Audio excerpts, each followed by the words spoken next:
তিস্তা মহাপরিকল্পনার অগ্রগতি না থাকায় হতাশ তিস্তাপাড়ের মানুষ। বর্ষায় ভাঙা গড়ার খেলায় আর পানিতে ভাসা এবং শুকনো মৌসুমে ধুধু বালুচর, এমন বাস্তবতা নিয়ে চলছে যুগের পর যুগ। শুধু আশার বাণী নিয়ে বুকে চেপে আছে তিস্তাপাড়ের মানুষ। তিস্তা ব্যারেজে বর্ষার প্রবল পানির চাপ ভাসিয়ে দেয় নদীপদের জনপদ। যুগের পর যুগ চলছে ভাঙ্গন, ঘরবাড়ি হারিয়ে নিঃস্ব অনেকে।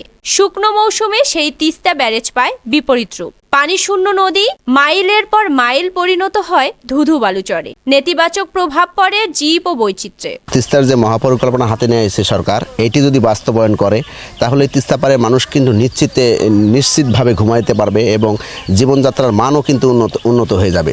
তিস্তা মহাপরিকল্পনা বাস্তবায়ন হলে কিন্তু আমরাই মানুষকে ত্রাণ দিতে পারবো। যে আমাদের যে হাজার হাজার জমি রয়েছে, এই জমিগুলোকে দুইটা সিজন আমরা যদি মৌসুমে আবাদ করতে পারি তাহলে কিন্তু আমাদের আর কোনো দুঃখ দুর্দশা বা অভাব অনটন থাকবে না। সরকারের কাছে আবেদন, তিস্তার যে মহা পরিকল্পনা আছে বাস্তবায়ন শুধু চাই, আমরা কোনো ত্রাণ চাই না। আমাদের শুধু বাঁধটা সংস্কার করে দিলে আমরা নিজেরা সুস্থ এবং স্বাভাবিকভাবে জীবনযাপন করতে পারবো। তিস্তা নদী সুরক্ষায় সরকারের উচ্চ পর্যায় থেকে দেয়া হচ্ছে নানা আশ্বাস, তবে মহাপরিকল্পনা বাস্তবায়নে কোনো অগ্রগতি নেই। এতে বাড়ছে হতাশা। দেখা যায় যখন পানি আসে তখন আসিয়া কেউ হয়তো জিওবাগ নিয়ে আসিয়া কিছু নামসাম কাজ করে আমাদের বুঝ দিয়ে থুয়ে যায়।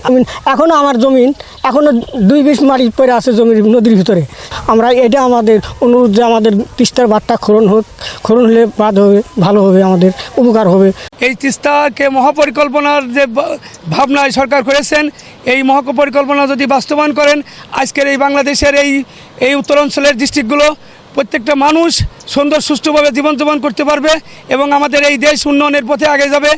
তবে তিস্তা বাঁচাও নদী বাঁচাও সংগ্রাম পরিষদ দাবি করে আসছেন নিজস্ব অর্থায়নে মহাপরিকল্পনা বাস্তবায়ন করতে হবে। বহুদিন থেকে আমরা সংগ্রাম করে আসতেছি।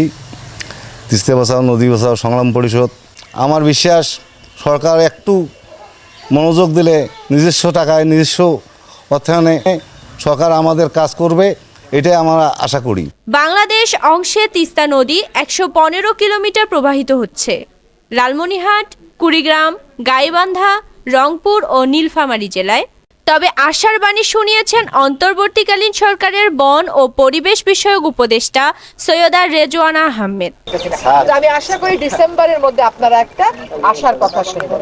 তারপরে প্রকল্প যদি কাজ শুরু হয়, সেই কাজ শুরু হলে চীন দেশ বলছে প্রথম 5 বছর কতগুলো কাজ করব, যেমন ভাঙ্গা বন্ধ করবো। তারপরের কত বছর আরো কিছু কাজ করবো। তো প্রথম 5 বছর ওরা চেষ্টা করবে ভাঙ্গা বন্ধ করতে, আর নদীর গভীরতাটা একটু বাড়িয়ে নদীতে প্রবাহটা বাড়িয়ে। এখন আশা করি একটা ভালো কিছু হবে। অর্থনীতিবিদরা বলছেন তিস্তায় শস্য উৎপাদনের চেয়ে এর নাব্যতা ফিরিয়ে এনে তিস্তার পানির প্রবাহ ঠিক রাখাই হবে অর্থনীতির জন্য বেশি গুরুত্বপূর্ণ। তবে অন্তর্বর্তীকালীন সরকার এই সমস্যা সমাধানে কতখানি ভূমিকা রাখে সেটি এখন দেখার বিষয়। লাবিবা আক্তার, বর্ণমালা নিউজ ডেস্ক।